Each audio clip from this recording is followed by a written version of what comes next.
Captain. அவருக்கு முன்னாடி எந்த படையும் ஈடு கொடுத்து நிற்க முடியாதுங்க. அன்பு காட்டுறதுல தெய்வம் காட்டாறு மாறிங்க. எந்த அணையும் இந்த வெள்ளத்தை தடுத்து நிற்க முடியாதுங்க. ஏழைங்களுக்கு ஒரு கஷ்டம்னா முதல்ல வர்ற கண்ணீர் தெய்வத்து கண்ணுல இருந்துதாங்க. தெய்வமான நம்ம கேப்டன் கண்ணுல இருந்துதாங்க.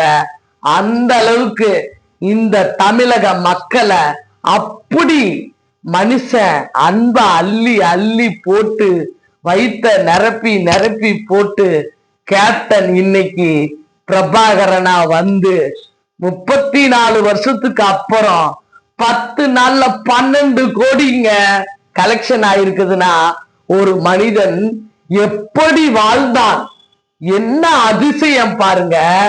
பெரிய மாபெரும் ஒரு அதிசயங்க. கேப்டன் ஒரு சகாப்தங்க. அவர் மனித பிறவியே கிடையாது. நான் சொன்ன மாதிரி நான் கிரிவலம் சுத்தனை அவரை காப்பாத்த சொல்லி, ஆனா அந்த சிவனாவே அவரை எடுத்துக்கிட்டாரு. இன்னைக்கு சிவன் ஆலயமா அவரோட கல்லறை இன்னைக்கு தெய்வம் வாழ்ற கல்லறையா யாருக்குமே கிடைக்காத ஒரு கேப்டனோட ஆலயமா மாறி இருக்குதுன்னா அவர் வாழ்ந்த வாழ்வு அப்படிங்க. மக்களை மதிச்ச அந்த வெள்ளாந்தி மனசுங்க, வெள்ள மனசுங்க, தங்க மனசுங்க.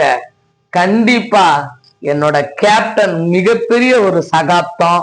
கண்டிப்பா கேப்டன் தொடங்கின அந்த கட்சிக்கு கண்டிப்பா எல்லாரும் 9ஆம் தேதி வர 9ஆம் தேதி நம்ம எல்லாரும் கேப்டன் கண்டிப்பா அந்த அவரை நம்மளை சுத்தி தான் இருப்பாரு.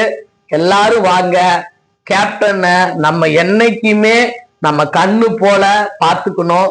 கண்டிப்பா அவரோட தொண்டர்களும் ரசிகர்களும் தமிழக மக்களும் அவர் ஆரம்பிச்ச அந்த கட்சி மாநாட்டை நல்லபடியா நடத்தி கொடுக்கணும். நல்லதே நடக்கும். கேப்டன் எது சொன்னாலும் அது சரியாத்தான் இருக்கும். இன்னைக்கு கேப்டன் பிரபாகரனும் வெற்றி நடை போட்டு அள்ளி கொடுத்திருக்காரு.